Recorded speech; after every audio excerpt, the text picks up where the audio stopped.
Welcome to the Tech Egg. Don't get scrambled. Enjoy the video. In this video, I will explain how to play Grand Theft Auto offline. To begin, you must first activate your game online at least one time.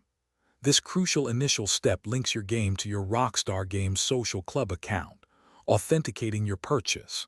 It also ensures all necessary game files and updates are downloaded.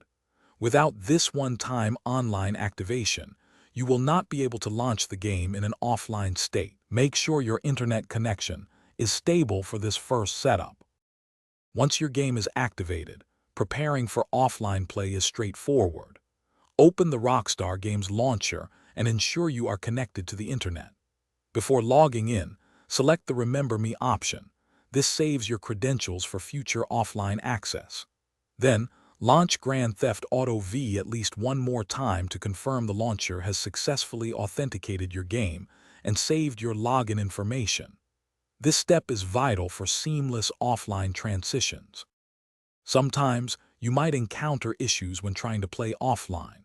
If the game fails to launch, first reconnect to the internet and try launching it again. This often resolves temporary authentication problems. You can also verify your game files through the Rockstar Games launcher settings. This checks for any corrupted or missing data. Additionally, ensure your firewall is not inadvertently blocking the game or the launcher, as this can prevent proper authentication. Playing Grand Theft Auto offline offers several distinct advantages.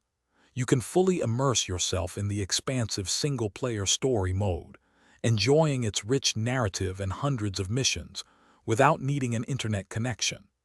This means no interruptions from network lag or server maintenance. It also conserves your internet bandwidth and allows you to play anywhere, anytime, even in locations with no Wi-Fi access. Focus entirely on the compelling world of Los Santos. Thanks for watching. Consider subscribing if I helped unscramble your problems.